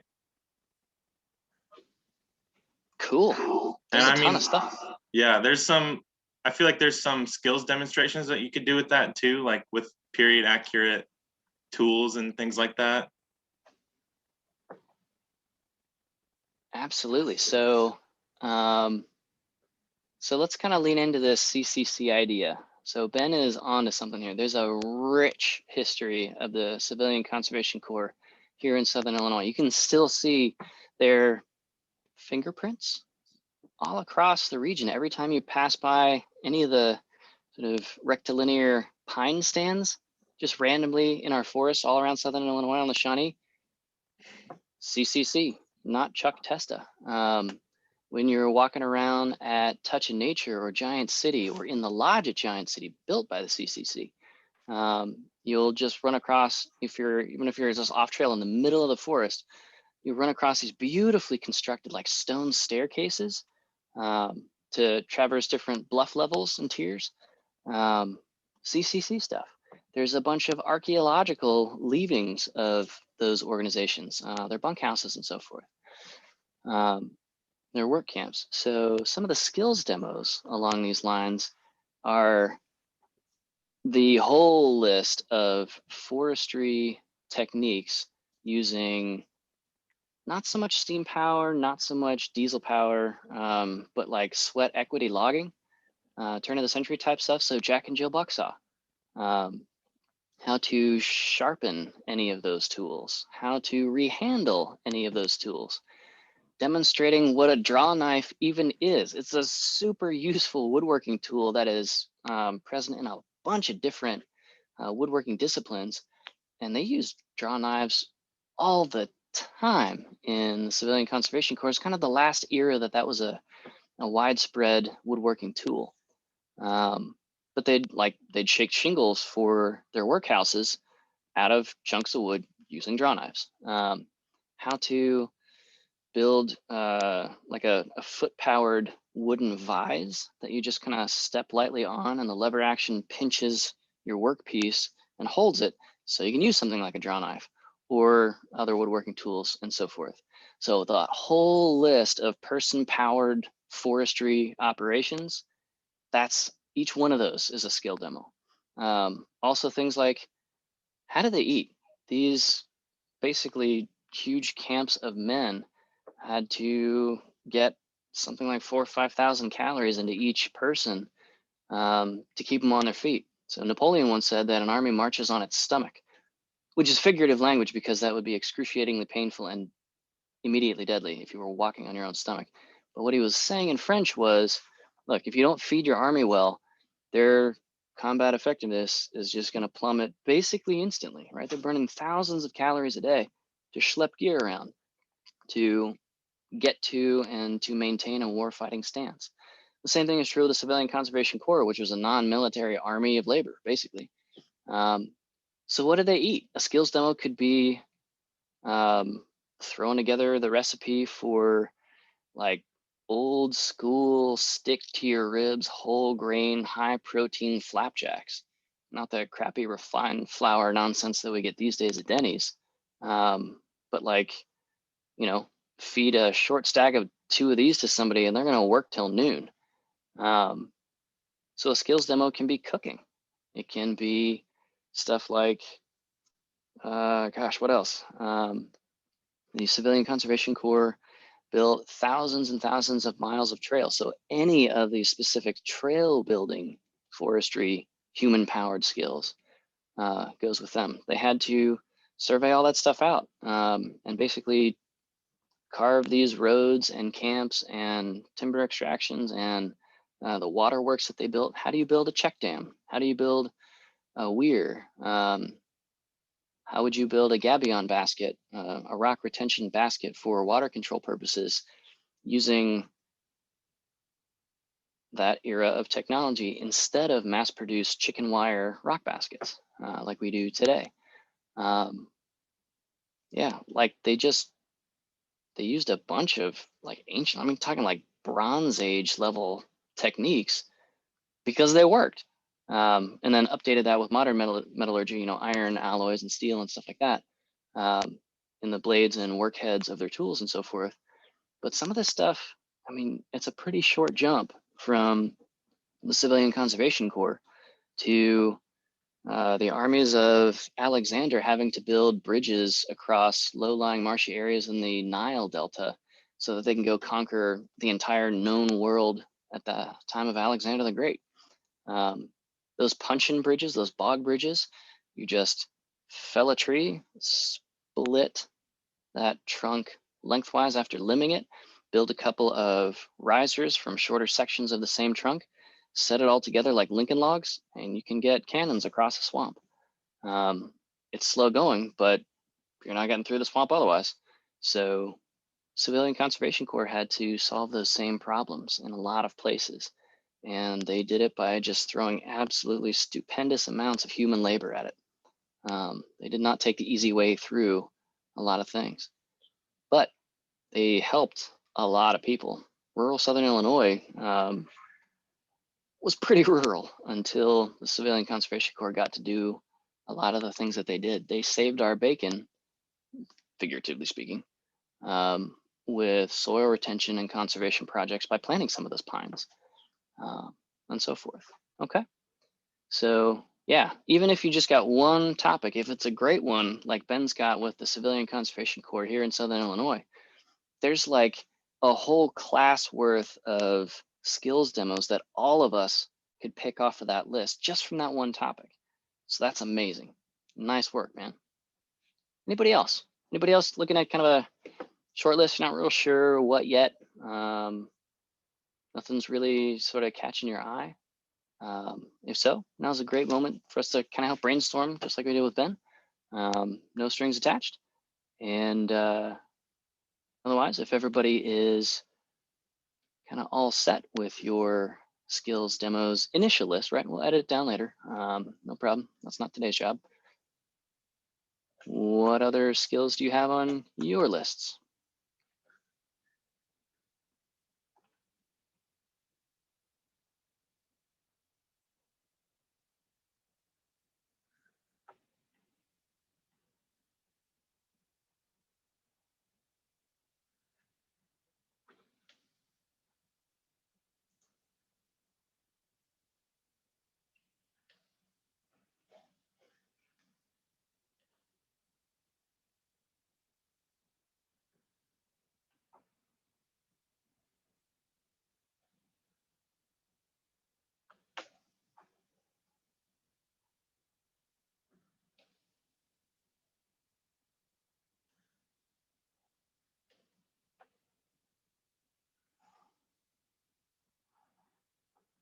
Remember, it doesn't have to be anything that's explicitly forestry related, like Ben's huge list with the Conservation Corps.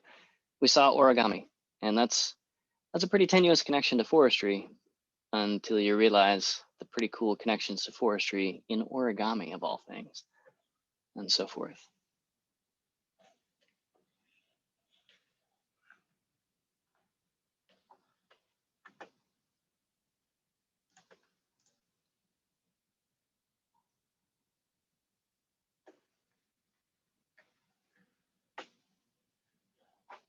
Yeah, excuse me. Anybody else? We'll get kind of one last person, and then we'll kind of wind down on today's skill demo stuff and pivot towards games. So we look forward to that for next week, and not just playing lots of games, but making games, designing them to accomplish what you needed to.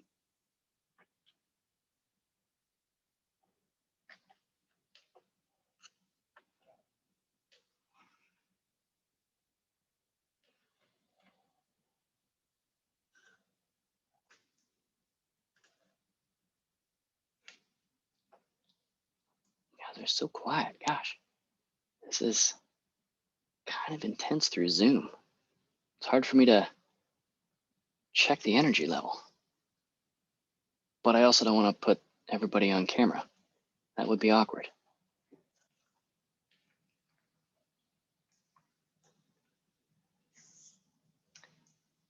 All right, we'll plan to just transcribe your short or long list of activities. I'll open up a course Dropbox for those, mostly just to see, yeah, Danielle, preparing wild plants to eat. I love it. Let's go on a hike through Thompson Woods or around the lake and come back with a salad, you know? We've done that in years past, and they're weirdly delicious. Like, they taste better than they have any right to. So yeah, let's do it. And that can be the kind of thing where we go out and gather together, or you as the interpreter gather some things beforehand so that it's all set and you're kind of guaranteed to have something to show when people arrive, and kind of build a tasty meal from there. Thank you, Danielle. That's cool. So anyway, transcribe your short or long list, however long it is, without editing anything out. I'll open up a course Dropbox for that. And all of these have point values attached to them because I have to for D2Ls, like software programming and all that stuff. But this is more just to kind of see what everybody's thinking about, get a sense of where everybody's at with this. Okay, so if you start stressing about point values and things like that, don't worry about it. We're all gonna get through this just fine. And we're gonna have some tasty forest foods, maybe some civilian conservation core like Kodiak or Grizzly Jacks, tier flapjacks with Ben under a tarp that Nick has set. Like these skills demos, this is an excuse for us to enjoy some good things. Cool. Next up, we're gonna talk about games, and games have a lot of thought associated with them. So, and kind of design front-end-y stuff, so you know why you're making choices about your game design for interpretation, instead of just sort of blindly flailing your way through, leading folks through certain games because some book said you should. As it turns out, you are incredibly intelligent and capable of high-functioning, high-level game design. So we'll go through some of those principles coming up. I guess today's Wednesday, so it'll be next week. And this is something that I personally enjoy quite a lot. In grad school, I helped pay my way through by helping to program games. And that requires a pretty solid design level understanding of games. So why does chess play like it does? Why does League of Legends play like it does? Why does tag play like it does? How can we use game-like dynamics? For example, the like button on every single Facebook post everywhere hooks into your brain at a very primal level, and it feels good to see that number go up. There's a reason that Facebook refuses to show thumbs down counts on posts, because that doesn't feel good. And they want you to feel like Facebook is fun. It's like a game. All humans kind of respond to gamification at an instinctual level. So that's a powerful set of tools. And we want to learn how to use those ethically so that we're not kind of manipulating people with games in our interpretation, certainly. But instead we are connecting with them interactively, and it's a very, very rewarding thing for people to enjoy. Okay, so that is also an excuse for you to use, again, non-forestry topics in this class. One year we had a student who was a die-hard Star Wars fan. Like, you know, you don't say hi to this person, you say General Kenobi in General Grievous's voice. And he says, hello there, with a Ewan McGregor accent. Like super diehard Star Wars fan. And there's a lot of game elements in the Star Wars universe, a lot of games around Star Wars. So for this class, for that semester, he had a bunch of Star Wars themed things and used those games to teach us more about, really not about the Star Wars universe. It's just another fantasy setting. But we sure did learn a lot about human nature and the themes of Star Wars, things like family and personal responsibility and choices, and how cool it is to chop through an 18-inch thick blast door with, you know, a plasma saber. So all that to say, games are coming up next, and they're pretty fun. So keep an eye out for that stuff. Again, I'll open up a assignment Dropbox on the course website to send in your list of skill demonstration ideas. And then from here, our next step with skill demos is to start gathering whatever tools or equipment or what have you is necessary for any of the shorter list of skills demos that you're most genuinely interested in and excited about doing. So with Nick's big list for knots, you just need some lengths of line or rope or what have you of varying kinds. So 550 paracord is going to tie very differently than cheap nylon twine, is going to tie very differently than suede material lengths. So leather line is going to tie very differently than static line for rock climbing or for tree work. Okay, so start thinking about assembling those things. We're not in imminent danger of having to do these things like right away. The weather is still ridiculous, but eventually it's going to warm up and we get to find some wild plants to eat. So we'll eat them. All right, so maybe in that case, the equipment you need for that skills demonstration is maybe like a spray bottle with a mild disinfectant solution to make sure that there's no soil E. coli, coliform bacteria on those wild edibles, so that we can munch on them that day instead of saying, all right, take this home, wash it in your sink, et cetera, et cetera, et cetera. Maybe part of the equipment for that is a fork or some tasty salad dressing, whatever. Okay, cool. So think through what any of those things might be. And to the extent that any of that equipment or tool set might take a little bit of time to track down, this is a gentle prompt to start tracking that stuff down. Okay, so if you want to demonstrate paddling, we're probably going to need a paddle or at least a stick. The principle can be about the same, and maybe, just maybe, also some float craft to connect the paddling with. And we can have a class session out at Touch Nature on the Lake or something. All right, it's 2:46. I'll send about 3 minutes early. I'll hang around for questions. Again, if you're struggling with or just wrestling with, coming up with what feels like a solid list of different skill demonstrations relative to any of your favorite topics, I'll brainstorm with you, right? So this is all designed to be helping everybody along. We're not trying to lock anybody out of this, okay? So I'm around for a couple more minutes. You are clear for takeoff if you are good to go. I will see you on Monday, hopefully in much better weather than this. It's a low bar, so. See you Monday. I'm around for questions. I wanted to talk about my topic a little bit. Okay. Just because I haven't really like written down a lot with the topics, but I've thought of that one, and I'm just like thinking of things that I want to make it into a theme and like how I want to change it up.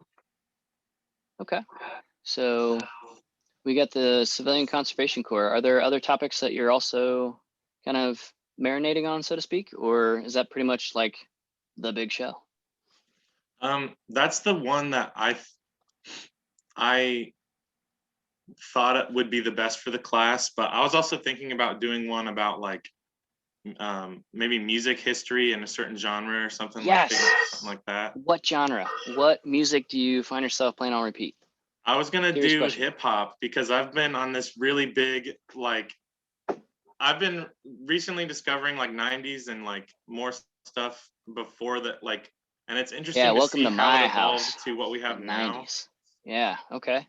Yeah. Like OG Eminem. Yeah, Okay. like, well, I watched this one documentary that first made me interested in it like that, and it talked about how it went from like using turntables and like break beats, and then how that changed into hip hop and rap, and how it changed into what we have now. But there's a lot of history into it, so I don't know. Yeah, there's a ton of history in it. All right, so hip hop is an amazing general topic, man. Like there's entire museums worth of stuff we could go on just about that. And so I'm excited about this. Like if this is something you find yourself just getting like pulled into, and you realize you've been listening to a couple of like beloved albums or tracks just over and over, that's a pretty good clue that, maybe somebody else could get into this too if they knew what you know now, right? So think about it in that way. Think about being our kind of like tour guide through that landscape of the 90s. And like the 90s didn't just happen, like, what was going on in the 50s and 60s and 70s in like the 20s and 30s with jazz and stuff like that. Like it's all connected, and it beautifully just grows together. And like just kind of dropping us into that space of, all right, so, let's jump in the time machine. It's 1992. Let's talk about hip hop. And then, you fire off a couple of bars so we know kind of, okay, what artists are you talking about, and so forth. Does my like naive understanding of what hip hop even means, does that match up with what you're playing and stuff like that? Like that's that's pretty fun stuff. I want you to imagine like your classmates and me in the middle of this thing. None of us are gonna be like, oh, this is stupid and lame. I can't believe we're listening to music for class. Like, I can't. Oh, no. Like, Yeah. you're gonna see some heads moving and stuff like that. And in years past, somebody not doing hip hop, but in that case, it was ska. People pulling out their phones and being like, oh, yeah, but what about this song? And then you know you got them, right? Because like they're going out and finding stuff too. Like you made that connection. That's huge. So to the extent, you know, music is a universal language, you can connect with anybody with that. And in specific hip hop, there's a lot going on there to unpack. Like, why is it different than jazz or new metal was starting to come up around the same time as hip hop in the 90s or 90s era hip hop. And they went just super divergently, but there are a couple of like notable crossovers. Yeah. Like, you know, what's going on with that? Like, is that white people appropriating hip hop, or is that like a cool collabo, you know, so and so featuring so and so? That's amazing, right? There's a million things we could unpack out of that. So, okay. So a skills demo might look pretty different for hip hop versus for, you know, CCC logging practices and trail Mhm. construction practices. And it might fundamentally look kind of exactly the same. Like you're just showing how people did stuff, or how people do stuff. You are, in some cases, not even teaching them like this is the way that you know, scratch a record.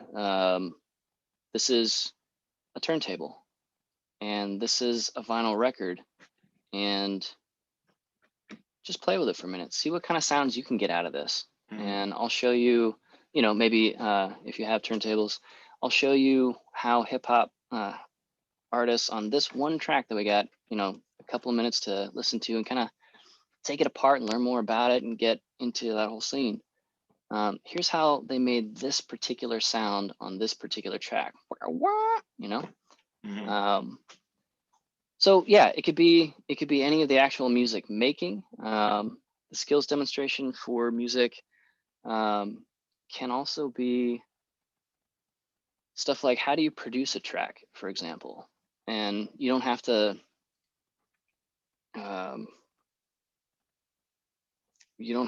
drop thousands of dollars to have the modern software that, you know, producers use these days. In the 90s, they were using tape decks, you know, Mhm. and literal record players. Like it doesn't have to be this huge thing. But if it's a good tool for you, like if there's a I don't know, like a free version of Ableton Live or something that you can install on your laptop or something and be like, okay, so, you know, we don't actually have a turntable here right now, but if you grab this control on the screen and move your mouse or trackpad up and down like this, it does that same speed up, slow down, and eventually over a threshold, it'll start scratching. Mhm. Kind of sound modulation with that. Or here's how a hip hop DJ had two turntables and they're trying to blend the end of one song into the beginning of the next song, but they have slightly different tempos. Okay, so I want you to try slowing this down by just dabbing a finger onto the plate and just using a little bit of friction to slow this from 110 beats per minute to 107. And this other song is 107. And they're not going to match up unless we can get this going. And remember, this is happening live in the club as the actual DJ is just laying a finger on the one turntable to slow it down or just goosing it on the other turntable to speed it up and to try and match them. And you hear it come together and then you don't touch it again because, you know, that's perfect. And stuff like that. So, Mhm. yeah, it could be stuff like that. Skills demonstration could be, you know, these days, hip hop artists, everybody's trying to get the right bars spit, right? So everybody, our skills demo for today is we're all going to write 2 lines of hip hop lyrics to a certain beat pattern. Like it could be anything, you know, you don't even have to have musical equipment, just like writing that stuff, because a lot of hip hop was kind of verging on spoken word art instead of like musical compositions, you know, like it was super informal in some cases. So, man, that sounds like fun, you know, like, Yeah, that was definitely what I was thinking about, but I didn't know if it would be like really good. And I know we're kind of past talking about themes, but I don't know what kind of theme I could do other than like how things evolve. Like as a, if I'm thinking of it as like a framing narrative, like you could talk about the evolution, like how other things change in this kind of way, and it's just one example of the branching differences and like new iterations of hip hop and like groups. yeah. So, you could have a theme as broad around hip hop and kind of using hip hop as just kind of one slice of that long time stream of it. You could have a theme statement like, and this would be a little bit provocative, it uses attributional language, it uses an active verb. You don't know a movement of people until you know the music. Like that's provocative, like it's a challenge, like you don't know them, okay, but you know their music, okay, maybe you do know them. It's an active verb. Knowing is a thing, it's a process. So, you know, that theme didn't even really mention hip hop explicitly, and that's okay. You don't have to necessarily name your topic, because throughout, you know, whatever exercises you take us through, whatever, you know, brief exploration of the history, all the way from slave music and Creole, Pidgin, Gullah Geechee, you know, sub dialects coming in like 1700s, and then tracing that forward up into hip hop. Like even that whole thing might only be one of your thematic points if you're interested in talking about the history of it. Maybe it's a bunch of different, hey, let's try on this aspect of making hip hop music, and it's all skills demos. You can go a bunch of different directions from a theme like that, for example. So let's get to know people out on the West Coast in the hip hop community there, and the people in the totally different and sometimes hostile to the West Coast hip hop culture folks on the East Coast, just the United States, right? And hip hop is a global phenomenon, but it's our thing too. You know, like this is an American thing. This is our house. Let's get to know them, and let's see if we can hear any differences. Like, you know, East Coast versus West Coast, that was a big deal at the time. And you might could even hear some of that like reflected in the music, both styles and like what they're saying in the lyrics when they're calling each other out and all that stuff. So yeah, so it could be as big a theme as, you know, you don't know a movement among humanity until you know the music of it. It could be as specific as today, we are going to get to know insert artist name, who they were, why they were, and how they blessed all of human culture with this music that they made. Like a single artist, you know, or even a single period in a single artist's history. Tupac or Biggie or whatever. Yeah, you can absolutely go there in this class. And if that's what, you know, puts a smile on your face more than CCC stuff, then it's going to be more interesting for us, because you can't really fake the passion about it, you know? So, yeah, whatever you're really feeling. Okay. So if I'm thinking about this as just like, okay, let me think. So thinking of this as an assignment, is it like something that I should be thinking about as like like a presentation I would do in one day or like over multiple days, or like am I trying to build like, are we thinking about building like a program or something like that? Like how intricate are we gonna get into this kind of topic building project? That's a great question. So this class is structured more for lots of practice, lots of iterating, lots of cycling, so that you can try some things out and you're not staking your whole semester grade on like one thing that you've been designing for 9 weeks, and then like you just didn't get any sleep the night before and you got stressed out and felt like you blew it. We're gonna do, instead of one big chomp like that, it's gonna be a gazillion tiny little bites. So what we're doing with this assignment, just listing out a bunch of, half dozen different skills demos you could do with any particular topic. That is building not a presentation, but interp. The presentation would be one like kind of interp, one form of it. Mhm. And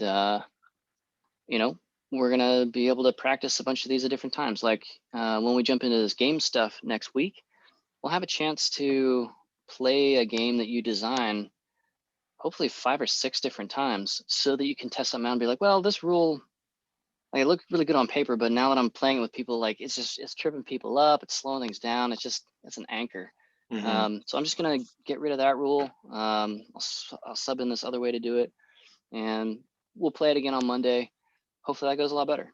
And I'm not actually grading any of your tries until the last one, because you've had a chance to try it over and over and over, and you're comfortable, instead of like stressed out about it and trying to shoot your one shot. It's a bunch of easy shots because there's no pressure. And once you're satisfied with it, then rotate on to something else. So does that kind of answer your question about pacing and structure across the class? So Yeah. yes, we are moving towards doing one or a couple of these skills demos that everybody's picking interactively in the class as the weather gets warmer, just to practice, demonstrating stuff in front of people. Not everybody's had a chance to do that before, and it's not hard, it's not scary. It's just, you do the thing and you're good. But we'll have a lot of chances to do each of those things, so that by the end of the semester, I've tricked you into putting together a 20, 30, 40 minute long, what you call a presentation, but it was in tiny little nibbles all throughout the semester, and none of them were high pressure. And by the end, it's all just there. You can just do it. And you can lean into that stuff in future jobs. So, all right. All right. Cool, Sounds man. good. What other questions you got? I don't think anything else really. I do know I haven't turned in a couple things on D2L, so I guess I'll say that just to like make sure you're aware of it, because I still have to turn in the figurative language, and yeah, but I'm still looking at all of it. And I was kind of thinking about a topic over the last couple days, because the last class we had kind of made me think of more ideas Good. for what I might want to do. So yeah. Yeah, the sense of these assignments. I've got due dates on each of them. Again, that's kind of a D2L thing. Like, they just want you to have some date attached to it when it's due. Mhm. But like we said at the beginning of the semester, everything is so bass backwards with COVID, and some people Mhm. quarantining and other folks wanting to meet in class, and just everybody's all over the place. So these are hopefully kind of spaced out, so that you have a sense of kind of rhythm or progression or cadence throughout the semester. Each week we add one, maybe a couple of assignments, but people are still turning in all of this stuff. I've got 0 assignments out of the half dozen so far that all 12 people have turned stuff in. And we've had 0 class sessions where we've had 12 people present. And that's fine. Like, again, people are all over the place. So it really doesn't matter to me a whole lot. As long as you feel like you're generally sort of on pace and you're not still floundering on class session 2 stuff now in week 4. So yeah, Mhm. it'd be fun. Okay, cool. All right, man. All right. Anything Well, I else? appreciate it. No. All right, we got you back. We're gonna move through all this stuff kind of as a big old group, and I think everybody's gonna make it just fine. So I'm not too stressed out about it. Okay, cool. Yeah, I'll see you on Monday for class. All right. Thank you. Have a good Hey, man. rest of your day. Yeah, you too.